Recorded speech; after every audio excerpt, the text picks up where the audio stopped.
knuckles tape black. Pick my gloves up off the mat. Fighting's all I ever had. Wasn't born with tons of gifts. Had to work hard as a kid. Know that everything I did was to catch the other kids. Slowly built that self-esteem. Turned myself to a machine. I'd compete so I'd be seen. I would lose and I'd succeed, but you'd never see me quit. I'd always get after it. Knew I had a different gift. I'd outwork any other kid.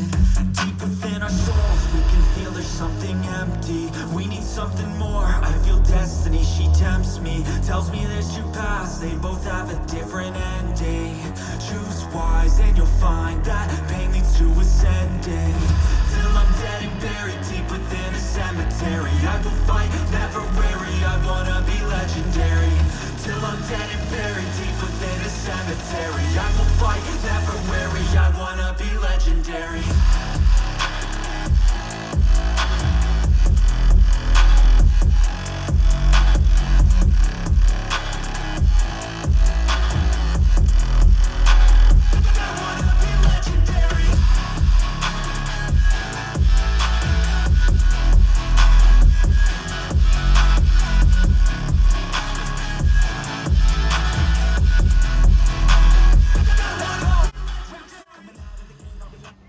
What's going on YouTube?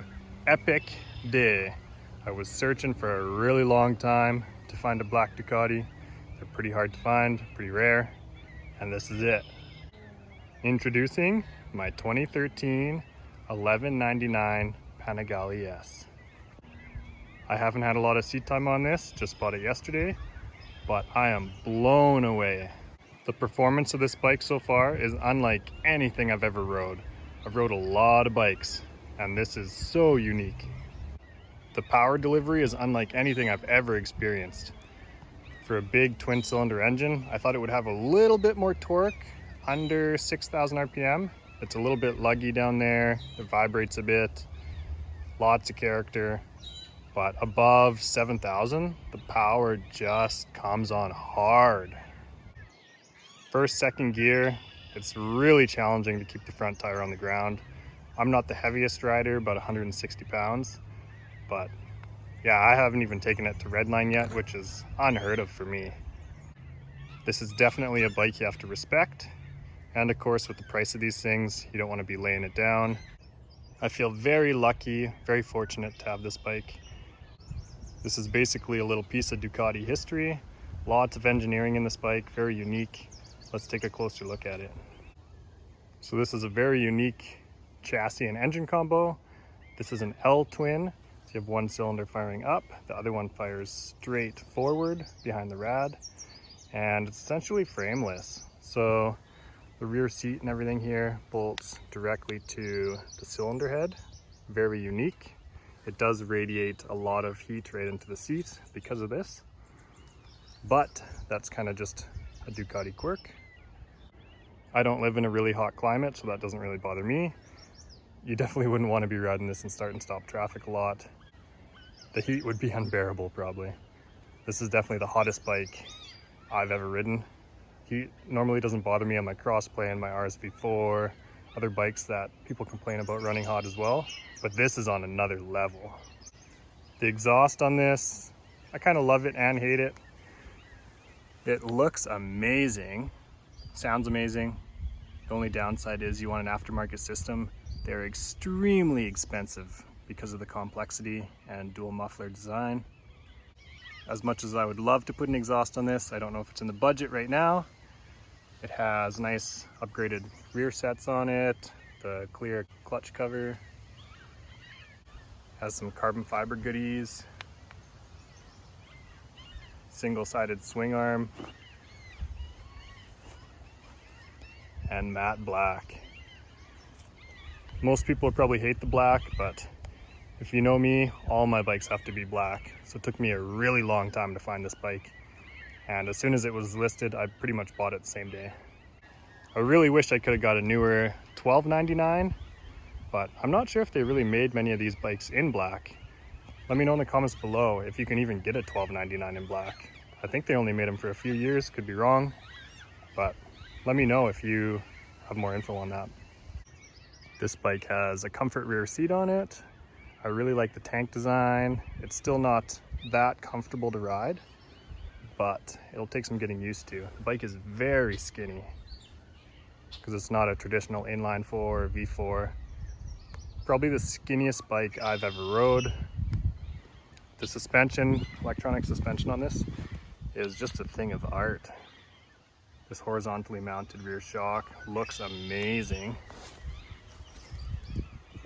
And there are a ton of settings for these electronic controlled front forks.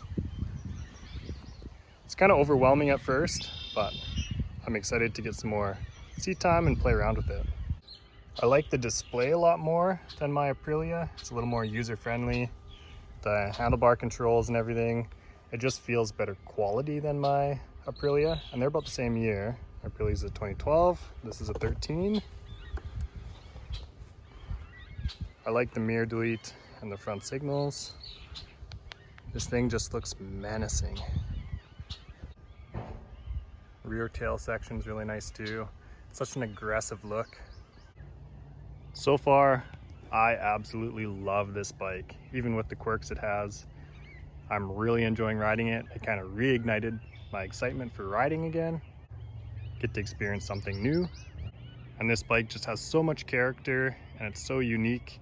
You just want to spend more time with it, get to know it. And it's such an experience. The sound that L-Twin makes, it's unlike anything else. Even with the stock exhaust, it's way louder than I thought it would be. Videos don't really do it justice. If you guys have had the privilege of owning one of these bikes, let me know in the comments below if it's worth putting an exhaust on this thing. Is it worth that big price tag? Did you get that much more enjoyment out of it spending that money? I'm fairly new to the Ducati world. This is my first Ducati. If you had this bike, what else would you modify on it? I feel like it's a pretty good platform. It's fairly well set up already. Let me know in the comments below, what else would you put on it? So this bike boasts 195 horsepower and it has a dry weight of 362 pounds, which is insane. It's lighter than my R6. The power to weight ratio I think was world record holding for this era, 2013. And they did that with the frameless design. Hopping on this bike for the first time, never experiencing it before, you really feel how light it is. It handles amazing, especially with these Diablo Super Corsa tires on it. Has the punch of a liter bike, if not more, and handles better than an R6. It's kind of the best of every world. The only thing that might get you after riding it for a little bit, I noticed a little bit more vibration in the bars because it is a twin cylinder engine. And because the seating position is so aggressive, you do have a little bit more weight on your hands, and even squeezing the tank fairly aggressively. It's a very skinny bike, and it takes a lot of effort to ride this. I think with a little more seat time, it'll become more natural, but the first couple of rides here, it's a lot of bike to get used to. Pretty much everything feels different on this chassis. This one has about 15,000 kilometers on it. I'm hoping it's going to be reliable for me. You hear a lot of horror stories online, but I think the earlier Ducatis were a little more problematic. This one, I'm hoping to have better luck with. The one thing I don't like so far is some of the specialty tools you need just to work on these bikes. Something as simple as a rear tire. You need a special socket, bust these wheel nuts off. Simple things like that. If you ever wanted to do any engine work, I think there's a lot of specialty tools there as well. And very labor intensive. You have to be a pretty big enthusiast to put up with some of the downsides to this bike, I think. But overall, I'm very impressed with it so far. They knocked it out of the park with these bikes. It has 3 power maps. I've only tried the race map and the sport map. Initially hopping on the race map, the throttle input is so sensitive.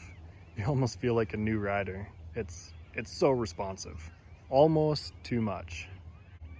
Toggling it down to the sport mode, it's definitely a smoother power delivery, but you can tell definitely takes away a little bit of that low end punch, smooths out the power band, which I don't like. I wish it could have a little bit less sensitive throttle with full power still. I know they claim it's still full power on the dash, but it's not quite there. I really like how it memorizes your settings. If you're in the race map, turn the bike off, fuel up, turn it back on. It defaults to whatever settings you had when you cycled the key off.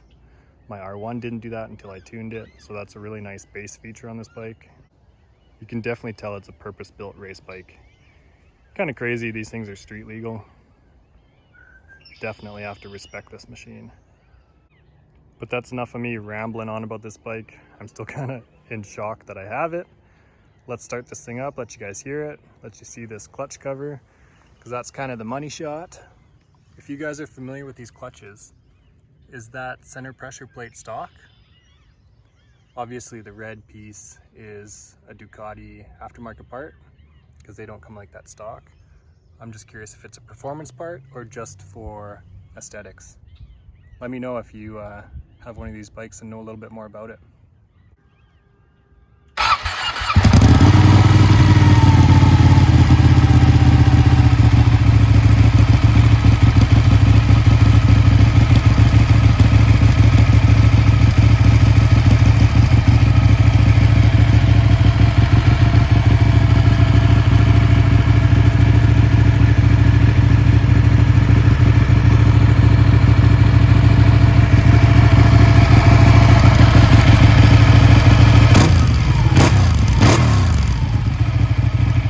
Just went for a good ride, put a little bit more time on it. And I really think the gear ratios play a big part in that front end wanting to come up. First and second gear feel a lot shorter than a traditional style bike, like my R1s or my Aprilia. You blow through first gear so fast. So I think it's geared lower, which makes it a lot more hard to handle those first and second gears. But yeah, can't wait to get more seat time on this thing. Stay tuned for more videos. Hoping to make lots of good content with this thing. Love it. Cheers, guys.